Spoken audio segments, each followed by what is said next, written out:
नमस्ते, मी कल्याणी कोमकर.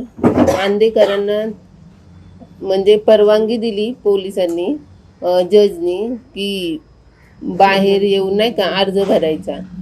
पण हे असं का केलं मला तेच कळत नाही आहे. त्यांना मुळात म्हणजे परवानगी द्यायलाच नव्हती पाहिजे, आणि जरी दिली तरी काल ते आले तर शांतपणे येऊन अर्ज भरायचा होता. त्यांनी म्हणजे अशा घोषणाबाजी करून त्यांनी प्रचारच केला आहे, आणि त्यांनी शिवाय अर्ज पण चुकीचा भरला.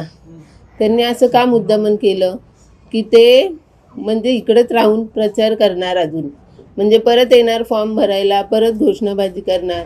हे चुकीचं आहे. आणि त्यांना पोलिसांनी पण अडवलं नाही किंवा कुठल्या वकिलांनी वगैरे त्यांना सांगितलं पण नाही. तर ह्यांना एवढी पावर येते कुठनं, आणि हे कायद्याचा गैरवापर करतायत. त्यामुळे मी म्हणते की यांना तिकीट द्यायलाच नव्हतं पाहिजे, अर्ज भरायची परवानगी द्यायलाच नव्हती पाहिजे. आणि ते म्हणतायत की आंदेकर का नाम नेकी का काम. त्यांनी काय कामं केली तशी? त्यांनी लोकांची घरच उद्ध्वस्त केली.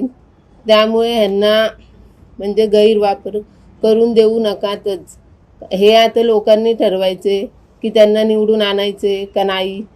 कारण का त्यांनी खूप अशी कामं केली की म्हणजे असे लोकांना दिसतंय ते गरिबांची कामं करतात आणि वरून अशी कामं करतात. गरिबांना घरं वगैरे दिली म्हणजे झालं का सगळं? तर नाहीच तसं.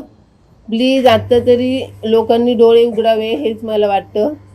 त्यांना मतदान करू नकात आणि कुठल्या पक्षाने त्यांना तिकीट देऊ नका. ते खूप गैरवापर करतात, लोकांचा फायदा घेतात. हे लोकांना अजूनही समजत नाही. तुम्ही त्यांच्या विरोधात मग निवडणूक लढणार आहे का? कारण तुम्ही मुलाखत दिली होती. हो, मी अर्ज भरलाय तसा शिवसेनेचा. मी अर्ज भरलाय, पण अजून तर तिकिटाचं काही कळालं नाही आम्हाला. पण मला असं वाटतं की मी म्हणजे अन्यायाविरुद्ध लढतीये. ते माझ्या पोराचं काही नव्हतं, आणि मी तर कधी यांच्या खिलाफ जाणार पण नव्हते. पण यांनीच अशी वेळ आणली माझ्यावर की ते करणं मला आता भागच आहे. मी नाही सहन करू शकत यांचा अन्याय. त्यांना जो पक्ष उमेदवारी देणार आहे त्या पक्षाकडे तुम्ही जाऊन मागणी करणार आहे का? मग यांना उमेदवारी देऊ नका म्हणून. हो, मी अजितदादांना मागणी करते की यांना तिकीट देऊ नका, यांना उमेदवारी देऊ नका. हे फायदा घेत आहेत म्हणून.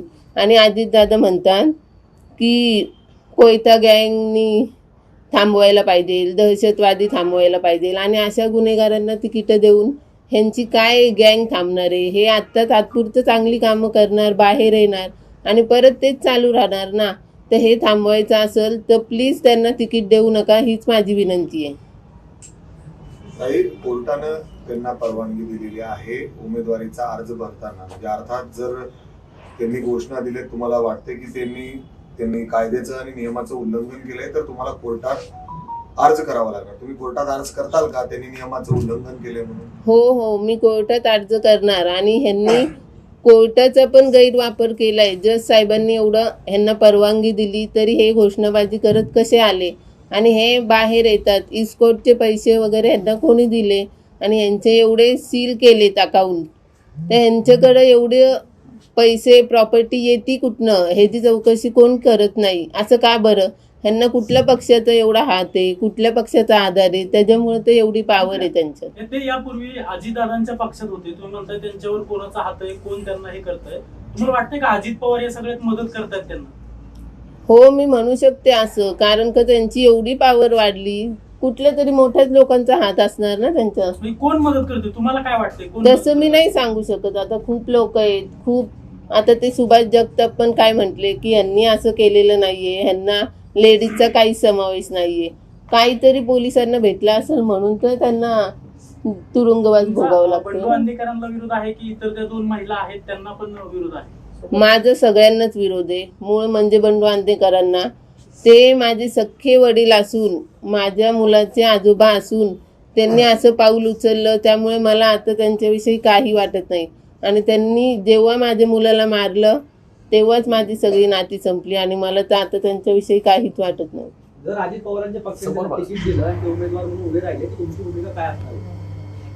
माझी भूमिका, जर का त्यांना तिकीट दिलं, मी अजूनही सांगते, जर का त्यांना तिकीट दिलं तर मी त्यांच्या पक्ष कार्यालयाबाहेर आत्मदहन करेल. आणि मी हे खरंच करणार आहे कारण का जिथं माझा मुलगा गेला तिथं मला पण जगण्याची इच्छा नाहीच आहे.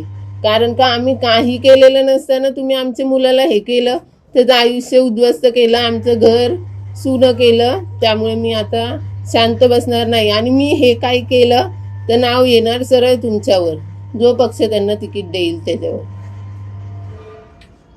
तुम्हाला जर तिकीट मिळालं नाही तर तुम्ही अपक्ष लढाल का त्यांच्या विरोधात? त्यांच्या विरोधात प्रचार कराल काय असेल?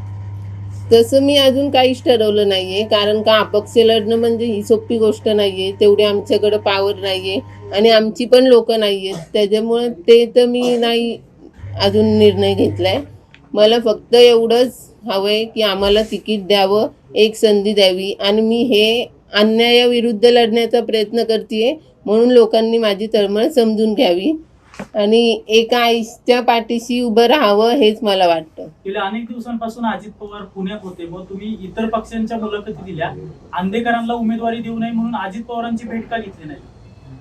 कारण का भेट घ्यायला आम्हाला त्यांना भेटायचं होतं, पण भेट घ्यायला एवढं सोपं नाहीये. कारण का त्यांना भेटायला ते खूप मोठे आहेत. त्यांना भेटायला 200-300 लोक म्हणजे थांबलेले असतात. मग आमचा नंबर कधी आणि कुठे येणार, त्याच्यामुळे आम्ही भेटलोच नाही त्यांना. तुम्ही प्रयत्नच केले नाही. गणेश कुमकर तुम्ही प्रयत्न का केले नाहीत अजित पवारांना भेटण्याचे? आम्ही प्रयत्न करू शकतो आणि प्रयत्न पण केले, पण आमच्या घरात असं कोणीच नाहीये ना. सगळ्या लहान मुलांना सोडून आम्ही किती वेळ त्यांची म्हणजे आम्ही किती वेळ टाइम बघू की ते आत्ता भेटतील नंतर भेटतील. त्यामुळे आम्ही गेलोच नाही कधी त्यांना भेटायला. बंधू आंदेकरांनी जसा फॉर्म भरला तसं गणेश कुमकर फॉर्म भरणार का? भरणार आहे का नाही ते पण अजून मी नाही सांगत. ते आमचं झालं की फॉर्म भरला तर म्हणजे असं कळेल. हां म्हणजे तयारी आहे. हो, कारण का ह्यांना परवानगी दिली म्हणजे ह्यांना पण द्यायलाच पाहिजे ना. तुम्ही अर्ज केलाय का तसा? हो. ज्या पद्धतीने त्यांच्या कुटुंबावर टीका करताय किंवा विरोध करताय तसं तुमच्यावरही बोललं जाते की मग तुमचेही मिस्टर जे आहेत ते अशाच प्रकरणामध्ये अटक झालेले आहेत, मग ते नैतिकतेनुसार तुम्ही असं कसं काय विरोध करताय? माझे मिस्टर अटक झालेले आहेत, पण त्यांनी असं काही केलेलं नाहीये. ह्यात अण्णांनी त्यांनाच गोवलंय, ह्यात आम्ही काही केले नाहीये. आणि आम्ही आमच्या भावाची सुपारी का देऊ? आम्हाला ह्यातनं काय फायदा होणार आहे? असं नाही, असं कुठली बहीण करेल असं आम्ही केलं नाही. आणि जरी हा केलं तर कोणी बघितलं? अजून एकही पुरावा नाही भेटला. तरी आम्ही एवढं वर्षभर भोगतोय, तरी अजून हे मुलाचं पण असं करतात. हे बरोबर नाहीये ना, हे थांबलं पाहिजे. दोन्ही प्रकरण न्यायालयात प्रलंबित आहेत. एका बाजूला बंडू आंदेकरांना तुम्ही गुन्हेगार ठरवताय आणि तुमच्या पतीने असं काही केलंच नाही असं म्हणताय. हे कितपत योग्य आहे? कारण की न्यायालयात प्रलंबित खटले आहेत ते दोन्ही. आता कितपत योग्य आहे ते मी कसं सांगू, पण मला हे ठामपणे माहिती आहे हे आम्ही केलेलं नाहीये काही. आणि हे ना कोर्टातनं बंडू सिद्ध आंदेकर होईल. पण म्हणतायत की यांची हत्या, आयुष कोमकरच्या हत्येत माझा काही सहभाग नाहीये. मग त्यांचा सहभाग नाहीये असं कसं? ती मुलं त्यांच्या घराजवळ असतात, त्यांचीच मुलं आहेत. कृष्ण आंदेकर, शिवराज आंदेकर यांचीच मित्र आहेत. मी असं कसं कोणाचं नाव घेईल? आणि एवढं माझं मुलाचं कोणाशीच भांडणं नव्हतं किंवा माझी कोणाशी भांडणं नव्हती, तर एवढा मोठा फायदा घेईल कोण हा प्रश्न आहे. कोण असं करू शकणार नाही ना. हे सगळी न्यायालयीन प्रक्रिया आहे, न्यायालयामध्ये ते निर्णय होईल, मग तुम्ही का विरोध करताय ना? ते न्याय प्रक्रियेनुसार त्यांना शिक्षा होईल, न्याय प्रक्रियेनुसार न्यायालयावर तुमचा विश्वास तुम्ही नाही? त्यांच्या निवडणूक नाही, लढवण्यावर आहे. इकडे कोर्टाने त्यांना परवानगी दिली आहे, जसं तुम्हाला अधिकार आहे तसं त्यांना असं कोर्टाने हो. म्हटलेलं आहे. तुम्ही म्हणताय तिकीट देऊ नका, तिकीट नाही दिलं तर अपक्ष लढतील, मग हा विरोध हा, मग कशासाठी? अपक्ष लढून द्या, पण सत्तेची पावर त्यांच्या हातात येऊ नका देऊ. ते लोकांच्या मतदारांचा गैरवापर करतात हे मी म्हणते. आणि मी विरोध ह्यांना का करते, कारण का हे अशी कामं करतात. आज माझ्या मुलापर्यंत आले, आजपर्यंत असे किती केसेस झाले. आखाडेचा खून केला, ते विजय निंबाळकरचा, परत गणेश काळेचा, परत माझ्या मुलाचं तर कशात काही नव्हतं, गणेश काळेचं पण कशात काही नव्हतं. त्याची पण आज पोरं उघड्यावर पडली. त्यामुळे ही लोकांची घरं उद्ध्वस्त करू शकत नाही ना. त्याच्यामुळे मला विरोध आहे त्यांच्यावर. आणि हा, परवानगी दिली त्यांना ते चांगलं, पण त्यांनी अर्ज भरायला पण आले तर त्यांनी शांत यायचं होतं, गपचूप अर्ज भरायचा होता. हे काय घोषणाबाजी करत मी काय केलंच नाही असं. कोणाकोणाचे खून केलेत परत नावं सांगा त्यांनी.